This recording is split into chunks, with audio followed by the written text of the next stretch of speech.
Olá, meus amigos orquidófilos, tudo bem?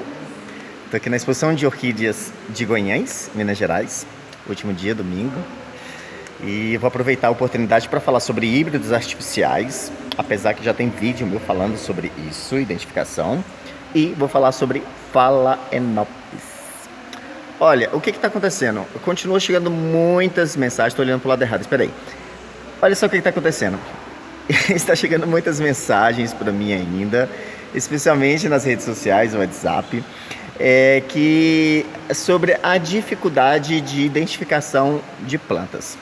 Prestem muita atenção. Quando você comprar uma orquídea híbrida, seja Cattleya, seja do grupo dos oncídios, da Miltonia, não importa. Se vier essa identificação, você já tem que ter uma consciência que dificilmente você conseguirá identificar. Por quê?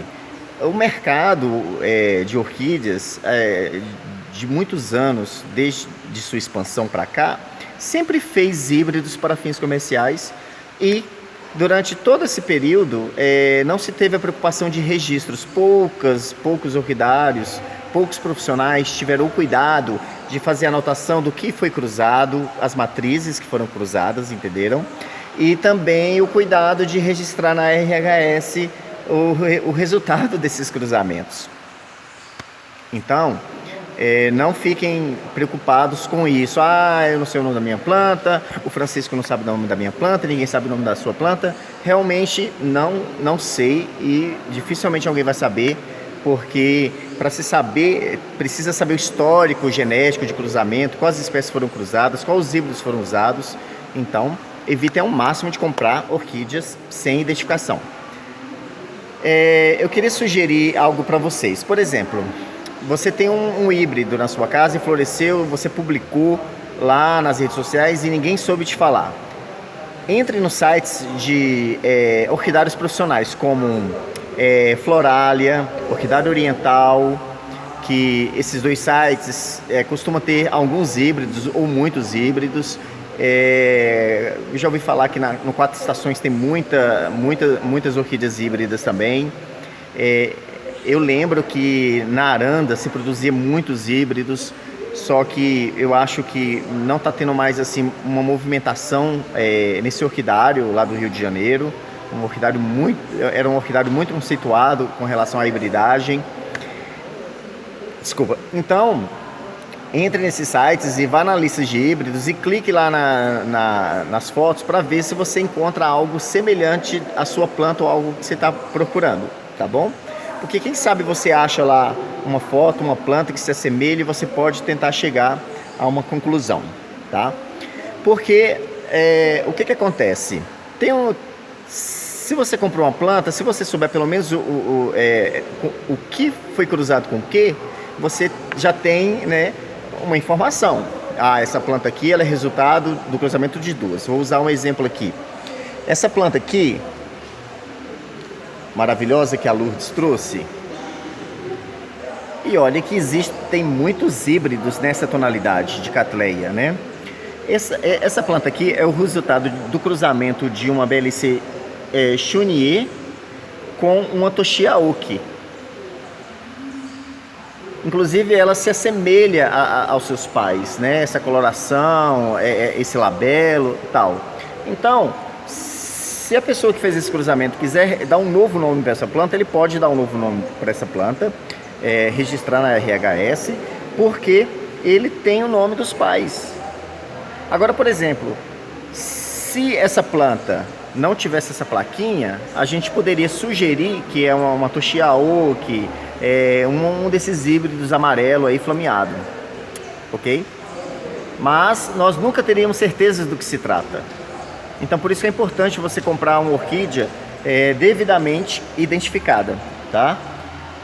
Então eu peço muito a vocês que comecem a ter esse cuidado de ter suas plantas identificadas, comprar suas plantas identificadas. Aqui na exposição e em várias outras exposições eu percebo muito que as pessoas se preocupam muito em comprar orquídea, mas a plaquinha, que é baratinho, um pacotinho, né? Não compra um pacotinho para colocar o nome na planta. Aí passa um tempo, não sabe do que se trata e a planta acaba ficando sem identificação. Essa planta aqui é muito conhecida, a BLC Robert Strike. Essa é a forma tipo desse híbrido. Tem a forma cerúlea, que também é maravilhosa.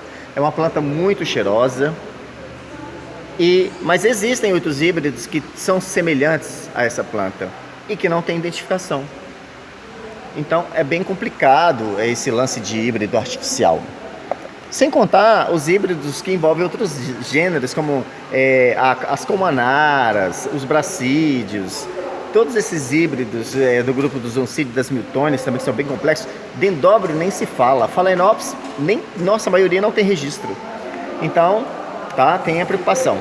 O orquidário oriental é muito interessante. Na página inicial deles, lá do lado direito, tem a lista de plantas. E tem híbridos amarelos, vermelhos e laranjas, catleias pintalgadas, flameadas. Lá você clica e vai abrir uma infinidade de fotos de híbridos com a coloração lá especificada e todos com nome. Nenhum híbrido assim, é orquídea híbrida, não existe. Tá lá, Catleia Pão de Açúcar vezes Catleia Pedra da Gávea.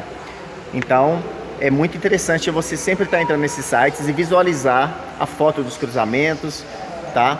Para que você não tenha dúvidas com relação às hibridagens.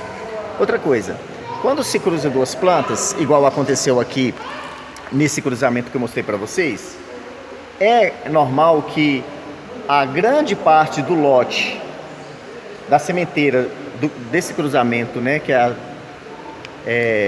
Chunier com a Toshiaoki, as descendentes saiam nesse padrão dessa planta, né, que ela é filha dessas duas aqui.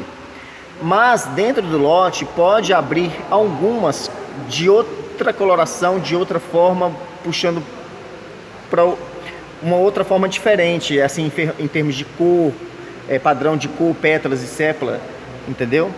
Então isso às vezes gera até confusão, porque mas eu achei que essa planta aqui era igual ao restante das outras. Não, ela pode variar. E essas variedades que saem dentro dos cruzamentos, eles costumam colocar nomes clonais, especificando que se trata de uma planta diferenciada, especial, que abriu dentro de um lote, tá bom? Para finalizar agora eu vou falar sobre Phalaenopsis. A Laura aqui de Goiânia trouxe este Phalaenopsis branco para participar da nossa exposição. Então a Laura comentou comigo que esse Phalaenopsis está há 5 anos dentro deste vaso.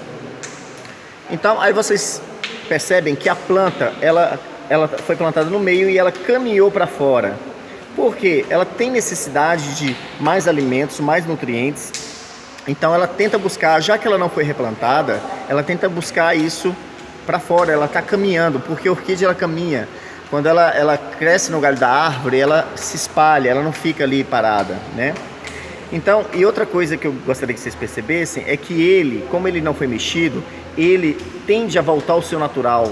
As folhas tendem a voltar para baixo, porque quando molha, não acumula água na roseta, a água escorre. Exatamente porque na natureza ele nasce assim nas árvores, ele volta as folhas para baixo. Exatamente para não acumular água na roseta, a umidade e apodrecer o miolinho, né? Porque como é uma planta monopodial que tem um crescimento único, ou seja, não dá mudas igual catleia, guias, frentes, então ela tende a querer proteger o seu rizoma, o seu meio, o seu central, porque se morrer, se apodrecer aqui, a planta morre toda. Não é igual uma catleia que se um pseudobulbo apodrece, ele solta gema, ela tenta escapar, sobreviver de alguma maneira, tá bom? Então aí eu fiquei encantado com esse Phalaenopsis por causa da ramificação da floração. Phalaenopsis brancos são muito comuns, você acha em floricultura, supermercados para comprar. Mas quando você vê uma planta nesse padrão, desperta uma paixão muito grande. Olha isso, gente, parece um buquê de noiva. Então eu fiquei encantado, inclusive a planta ganhou o 2º lugar, na minha opinião, né? E tá aqui. Então, galera, qualquer dúvida sobre tudo isso que foi comentado, especialmente eu queria falar sobre os híbridos artificiais, vocês podem me perguntar, tá bom? Tomem cuidado com híbridos sem identificação, plantas sem identificação. Comprem plaquinhas, escrevam o nome, a data, onde você adquiriu a planta. Façam um histórico das suas plantas, é muito importante para que futuramente, né, você possa dividir essa informação com todo mundo. Beijão, tchau, tchau.